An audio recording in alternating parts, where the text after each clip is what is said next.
নমস্কার বন্ধুরা, সবাই আজকে কেমন আছো তোমরা? জানো যে আমরা ইংলিশ শিখছি ছোট ছোট করে। একটা খুব ইম্পর্টেন্ট সেকশন নিয়ে আজকে এসেছি এই ভিডিওতে। Interrogative sentence. ইন্টারোগেটিভ সেন্টেন্সটা কি? ইন্টারোগেটিভ সেন্টেন্স বলতে প্রশ্নবোধক চিহ্ন। প্রশ্নবোধক চিহ্ন আমাদের প্রথমেই আসে। তো নর্মাল একটা সেন্টেন্সকে আমরা প্রশ্নবোধক সেন্টেন্স বানাবো কিভাবে, সেটা হচ্ছে সবচেয়ে আগে আমাদের শিখতে হবে। তো সেই জায়গা থেকে প্রশ্নবোধক চিহ্ন দিয়ে যে সেন্টেন্স তৈরি হয় সেটাই কি শুধু প্রশ্নবোধক সেন্টেন্স? তা তো নয়। তার কারণটা হচ্ছে যে রাম মাঠে খেলে, তো সেটাকে যদি আমরা প্রশ্নবোধক করতে চাই, শেষে একটা প্রশ্নবোধক চিহ্ন যদি দিলেই কি হয়ে যাবে? তা তো হবে না। তাহলে সেক্ষেত্রে কি কি কন্ডিশন থাকছে? এটাও তো একটা ট্রান্সফরমেশন অফ সেন্টেন্স। আর আমরা কি বলেছিলাম ট্রান্সফরমেশন অফ সেন্টেন্সের ক্ষেত্রে? কখনোই সেন্টেন্সের মানে বদলাবে না, আর সেন্টেন্সের যে টেন্স সেটাও বদলাবে না। তো এই দুটো কন্ডিশনকে মাথায় রেখে আমাদের যদি সেন্টেন্সটাকে ঘোরাতে হয় সিম্পল থেকে প্রশ্নবোধক অর্থাৎ ইন্টারোগেটিভ সেন্টেন্সে ইংলিশের ক্ষেত্রে সেটা কিভাবে করব, এবং অবশ্যই স্পোকেন ইংলিশের ক্ষেত্রে সেটা অবশ্যই কাজে লাগবে। তাই জন্য চলো শিখে ফেলি আজকে ইন্টারোগেটিভ সেন্টেন্স কিভাবে ফ্রেম করতে হয়। ইন্টারোগেটিভ কথাটা বোঝানোর ক্ষেত্রে প্রাথমিক যে জিনিসটাই আমাদের লক্ষ্য রাখতে হবে যে ইন্টারোগেটিভ, ইন্টারোগেশন আমরা শুনি না, পুলিশ ইন্টারোগেট করে আমাদের, তো সেখান থেকে আমরা বুঝতে পারছি যে প্রশ্ন করে।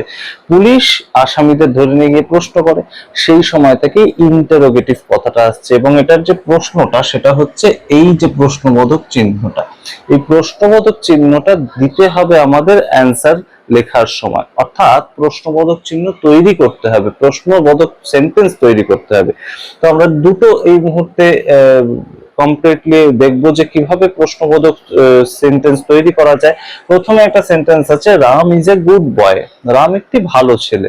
এটা একদম সিম্পল একটা বাক্য, কিন্তু সেটাকে যখন আমরা ইন্টারোগেটিভ সেন্টেন্সে তৈরি করছি তখন সেই ক্ষেত্রে কিন্তু বাক্যটার অ্যান্সারটা অন্যরকম হয়ে যাবে। Ram is a good boy, সেটা যখন আমাদের সেন্টেন্স, তখন কিন্তু আমাদের উত্তর হয়ে যাবে এইভাবে, is Ram a good boy. অর্থাৎ আমরা কি করলাম, এবং তারপরে শেষে এই ইন্টারোগেটিভ মার্কসটা হবে। তো সেই ক্ষেত্রে আমরা কি করলাম, আমাদের এইখানে প্রাথমিকভাবে যে ইজ যে ভার্বটা ছিল, অর্থাৎ সেন্টেন্সের বি ভার্ব যেটা, বি ভার্ব, সেই বি ভার্বটাকে আগে নিয়ে চলে আসতে হবে। বি ভার্ব চলে আসছে সেন্টেন্সের আগে যখন আমরা ইন্টারোগেটিভ সেন্টেন্স তৈরি করছি। তোমাদের প্রথমেই বলেছিলাম যখন সেন্টেন্স তৈরি করব, নর্মাল একটা সিম্পল সেন্টেন্স, তখন সেন্টেন্সটা কিভাবে তৈরি করব?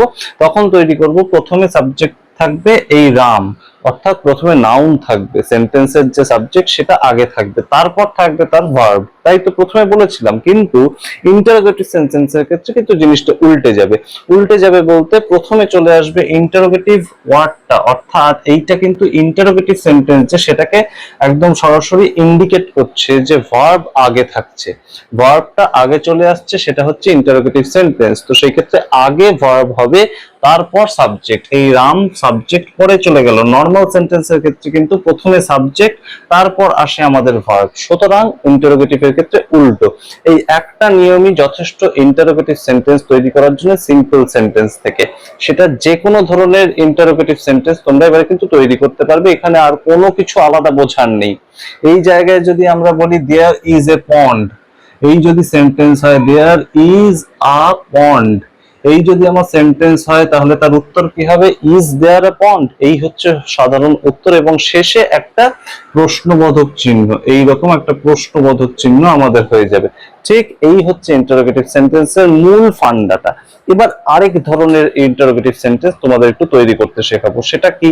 সেটা হচ্ছে এই মুহূর্তে তোমরা বলতেই পারো যে স্যার বিভিন্ন সেন্টেন্সের ক্ষেত্রে কোনো বি ভার্ব থাকেই না, তাহলে সেই ক্ষেত্রে বি ভার্বটাকে আমরা আগে আনবো কিভাবে?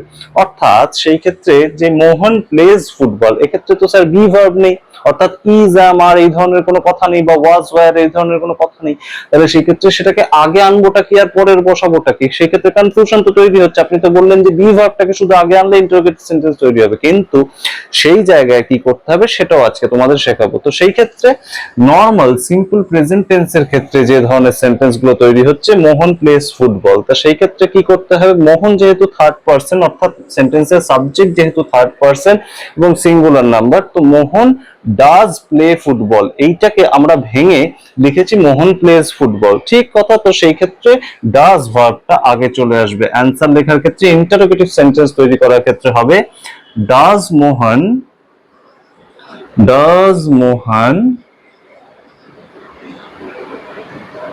এখানে প্লে হয়ে যাবে, প্লে ফুটবল,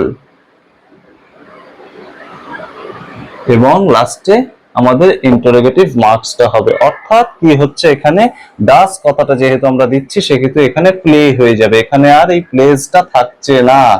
অর্থাৎ এখানে যেহেতু কোনো বি ভার্ব নেই, এটার মতন এই সেন্টেন্স যেমন বি ভার্ব ছিল, বি ভার্বটাকে আগে বসালাম, ইন্টারোগেটিভ সেন্টেন্স তৈরি হয়ে গেল। কিন্তু এই ক্ষেত্রে যেহেতু কোনো ইন্টারোগেটিভ ভার্ব নেই, ইন্টারোগেটিভ সেন্টেন্স তৈরি করার জন্য যে বি ভার্বটা লাগে সেই ধরনের কোনো ভার্ব নেই, সেই ক্ষেত্রে এই ক্ষেত্রে ডু ভার্ব, অর্থাৎ ডু ভার্বটা দিয়ে আমাদের ইন্টারোগেটিভ কোশ্চেন মার্কটা তৈরি করতে হবে। অর্থাৎ ডাজ মোহন, আর ডাজ যেহেতু বসাচ্ছি, ইএস যেহেতু লাস্টে আছে ডু এর শেষে, সেই ক্ষেত্রে প্লে হয়ে যাবে। এখানে আর প্লেজ এটা দিলে কিন্তু আবার ভুল, একদম কাটা।